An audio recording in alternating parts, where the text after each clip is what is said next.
There's some great tricks and secrets out there that you should know about making melodies, and that's called music theory. I hate to say that. So here's the music theory to making fire melodies. Melodies, nuts. All right. It's no secret that the relationship between notes can convey and evoke different emotion. And for making melodies, this is super important to know because you want your melody to give off a vibe. Duh. Now what this relationship is called is intervals, and that just means the space between two notes. When we have two notes side by side like this, that's a minor second. This interval is dissonant, so it's gonna sound dark, suspenseful, and it's pretty common to hear in horror music. Horror soundtracks, I guess. If you take that up one note, you've got a major second. The interval is consonant, so it doesn't sound dissonant. And generally, this just creates a sense of motion in your melody, and a lot of the times it's just used to create a sense of continuation. If we take that up one more note, we've got a minor third. It's pretty common to see this in sad melodies. Opposite to the minor third, we've got the major third. It's gonna sound really harmonious and happy. Then we've got a perfect fourth. It's a pretty stable and consonant interval, and it's most commonly used in melodies to create a sense of resolution. The augmented fourth, or diminished fifth. It's a dissonant, intense interval, and it's most commonly used to create suspense or tension in melodies, as well as a sense of unease, so it's kind of dark. Now this is my favorite interval, and that's the perfect fifth. It's stable, it's consonant, it conveys a sense of strength and power, and it can be used to create stability or find resolution. The minor sixth interval can sound melancholic, so it's kind of got a bit of a sad vibe to it, and it can also sound pretty nostalgic. Now the major sixth is the complete opposite. It's happy, it's uplifting, and it can be used in melodies to create a sense of optimism or just anything really happy. The minor seventh is great because it has a jazzy vibe to it, and it can be added to melodies to create a sense of tension. The major seventh interval is also pretty jazzy, and it can be used to create an even greater sense of tension. And then we have the octave. It's harmonious, it's consonant, and it resolves. That's the intervals.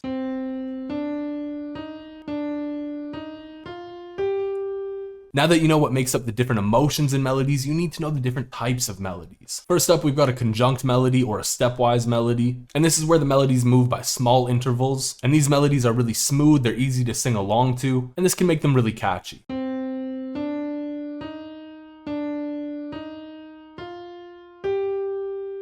Unlike conjunct melodies, disjunct melodies take much larger leaps, so that means the intervals between notes are going to be bigger, and because of this, the melodies are less predictable, and they can be used to create tension or excitement.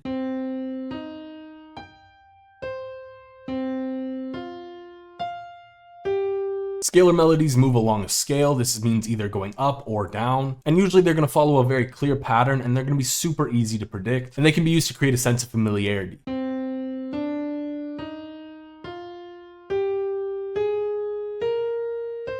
Arpeggiated melodies outline the notes of a chord. So my chord here, if you just take all these notes and move them in, I've just got a 1-3 progression with one of the notes moved up an octave, and these serve to add texture or depth to an already existing melody, and they're really common to see in intros.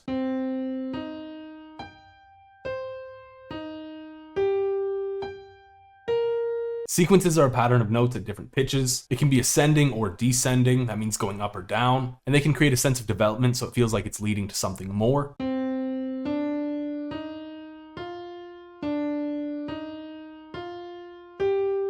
Ostinatos are repeating musical phrases, so it can be rhythmic or melodic, and it's usually used to add more harmony, and their main purpose is to add drive to your melody. This means pushing your melody forward and giving it some motion.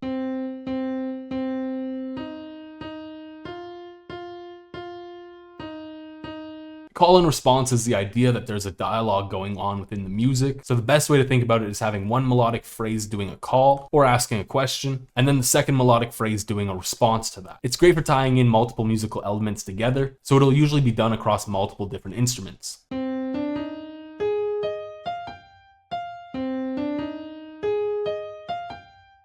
So when you put that all together, you can get something like this.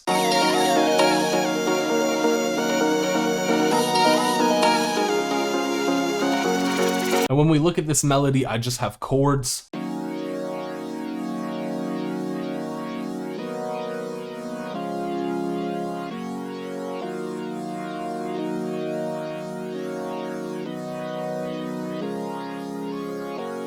I layered that with this ostinato to add some drive.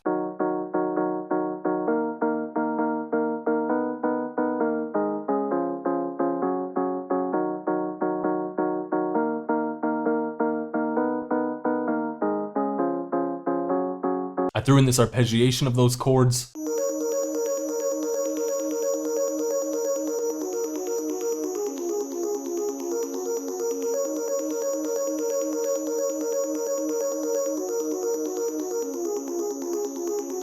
Then I have this melody here doing a sequence, and then doing a bit of a disjunct melody over here.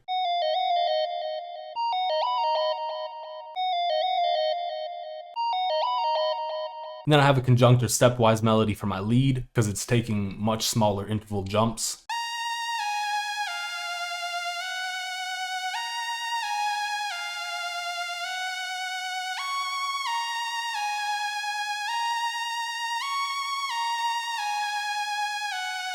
And something that's super important for your melodies, you want to have notes that are coming in on offbeats, because one of the most important things to your melodies is rhythm. So make sure you play around with that rhythm. And then other than that, I just have this vocal chop